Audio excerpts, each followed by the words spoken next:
asalaamaaleykum wa rahmatullah mbokk yi ni bàyyi xel fu mën a nekk ci àdduna bi moo xam ñi nekk ci réew mi wala ñu nekk bitim réew tey bàyyi xel seen bu am solo bii muy le grand secret wolof ñu ngi leen di waxati asalaamaaleykum wa rahmatullah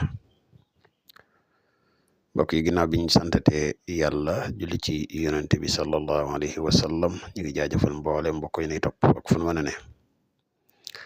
tey ñu àndaat ak yéen ci benn secret nopp di secret nopp bu efficace sax bu doye day war surtout nag ci nit ku weex ci la gën a aaye sax muy secret nopp bi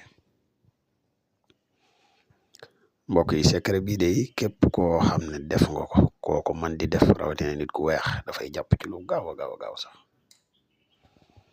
bala ñu ci gën a sori ñu day wax yow mi soog a ñëw tey topp suñuy vidéo boo abonné bu nga abonné te partage vidéo yi mu gën a yaatu ndax mboolem vidéo yi ni dugal yëpp ay vidéo yi njariñ la njariñ nag moom nu mu gën a yaatoo rek ci la gëne di la wax yow mi nga xam ne da nga bëgg a def lu seet wala nga bëgg a def lu listixaar moo xam nga nekk ci réew mi wala nga nekk bitim réew boo ñu contacté ci numéro yi rek incha allah dinañ la defal seet gu leer wala listixaar gu leer nañ ñi incha allah mbokk yi secret bi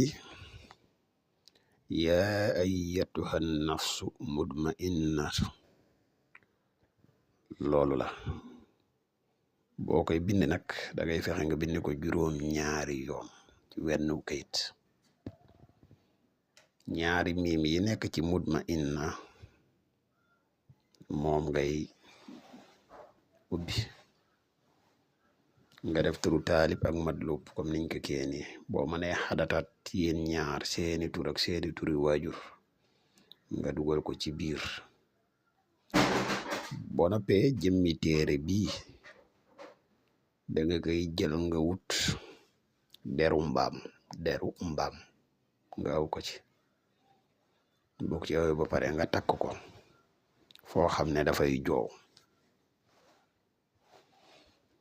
di xadat turu ka nga doon nopp ak turu waajuram wu jigéen nga di ko werdu yaa ayyatuha nafsu mudmainna nga di ko werdu pendant 9 jours rek nga koy def nga xool lu ko gën a garaaw ci wàllu noo bu tàggat amut yéeme yow mi ko bëgg a jëfandikoo ñu ngi day wax bala nga koy jëfandikoo ndigal li leen rek la abonné partage vidéo yi yow mi bëgg a dugg ci groupe bu whatsapp bi groupe bi ubbi waat nañ ko waaye am nay sart wasalaamaaleykum wa rahmatullahi wa barakaatuhu jërë ngeen jëf